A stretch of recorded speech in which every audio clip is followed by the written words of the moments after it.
हम सभी का टाइम्स गुरु जी चैनल में स्वागत है। आज हम लोग बात कर रहे हैं रामायण की। रामायण में पार्ट ऐसा आता है जिसमें रावण को बाण लग जाता है और रावण मृत्युशैया पे होता है। मृत्युशैया होने पे रावण जो है तुरंत नहीं मर जाता है और तुरंत उसका प्राण नहीं त्याग देता है। प्राण त्यागने से पहले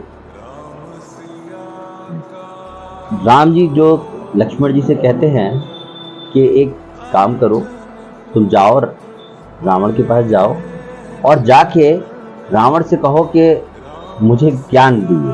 पहली बात तो लक्ष्मण जी थोड़ा उसमें भुनना है कि मैं जिससे शत्रु है उसी से ज्ञान प्राप्त करने जाऊं, क्यों जाऊं मैं तो खुद।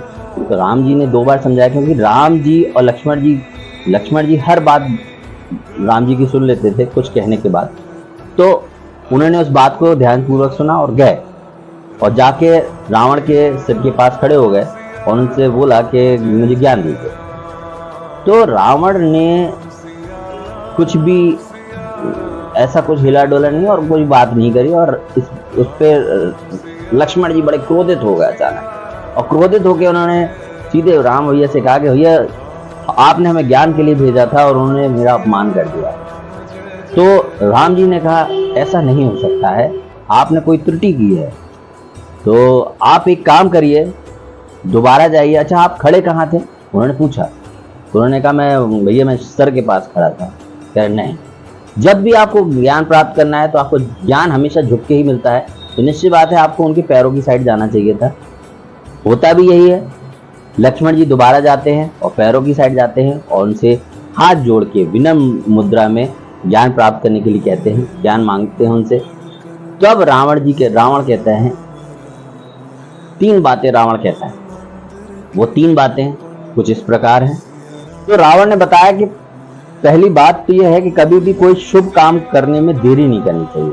हम लोग क्या सोचते हैं हमेशा कि कोई भी शुभ काम करने वाले होते हैं, जैसे सपोज करिए किसी बच्चे ने कहा कि मुझे पढ़ना है, तो वो कहेगा मम्मी मैं सोमवार से पढ़ूंगा, या कोई काम नई नींव रखनी है, मैं फला दिन करूंगा।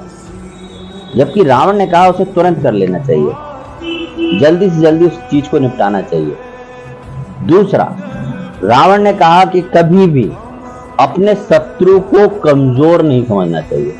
जनरली हम लोग क्या सोचते हैं, जैसे कोई एक व्यक्ति है, ठीक है, वो हमारा शत्रु हो गया, किसी भी वेश पे हो जाता है। वैसे तो जनरली हमें शत्रु बनाने नहीं चाहिए, क्योंकि यदि हम जितने शत्रु बनाएंगे उतना ही हमें, मगर कभी कभी कुछ अनजाने में भी बन जाते हैं और जाने अनजाने में हमें शत्रु लगता है कि यार ये तो बहुत छोटा इंसान है, ये मेरा कोई नुकसान नहीं कर देगा। मगर हमेशा याद रखिए, शत्रु छोटा हो मगर वो शत्रु है आपको उसको निगाह रखनी चाहिए।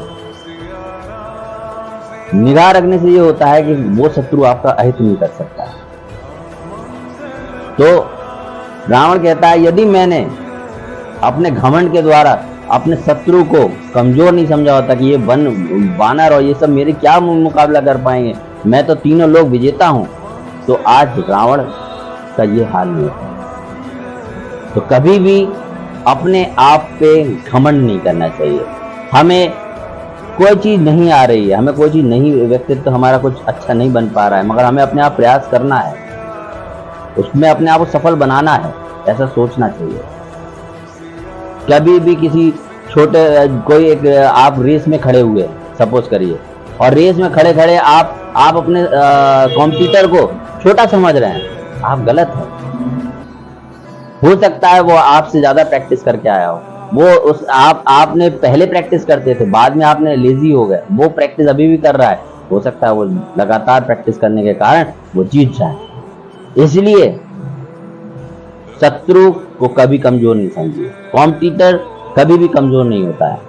आज की डेट में कॉम्पिटिटर बोलते हैं, कॉम्पिटिटर शत्रु और कॉम्पिटिटर थोड़ा सा अंतर होता है। शत्रु एक आपका उस तरह से हो सकता है कि मालूम चला वो आपका अहित ज्यादा कर सकता है। यहाँ पे कंपटीशन जब होता है तो हम 2 लोग, प्रतिस्पर्धा होती है, प्रतिस्पर्धा में भी कभी किसी को कमजोर नहीं समझिए।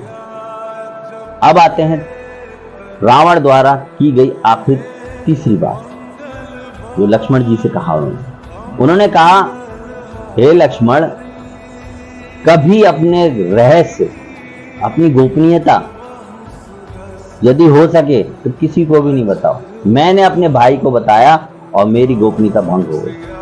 रहस्य इन द सेंस, यदि आप व्यापार करते हैं तो उसमें भी कई रहस्य होते हैं, ठीक है। आपके अप एंड डाउन्स भी होते हैं, ठीक है, वो भी रहस्य हैं। आप सबको बताने लगे कि मेरे पास कुछ नहीं है, कुछ नहीं है, तो कई बार ऐसा होता है, मैंने खुद ये चीज को देखा है कि यदि आपने ये बोला कि मेरे पास कुछ नहीं है तो लोग आपसे दूर चले जाएंगे। और कभी कभी ऐसा होता है कि आपने लोगों से कहा नहीं मैं तो संपन्न हूं, आपके पास संपन्नता बढ़ेगी।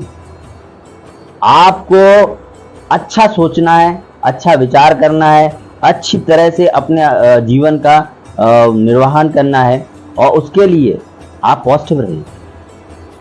तो रावण जो था उसने ये 3 बातें कही, और ये 3 बातों में पूरा सार छिपा है जिंदगी का। यदि रावण घमंडी नहीं होता तो उसके संग यह अहित नहीं होता। विनम्र रहिए, अच्छे रहिए, स्वस्थ रहिए। बहुत बहुत धन्यवाद। टाइम्स गुरु चैनल में आप सबका धन्यवाद। तू ही सिया का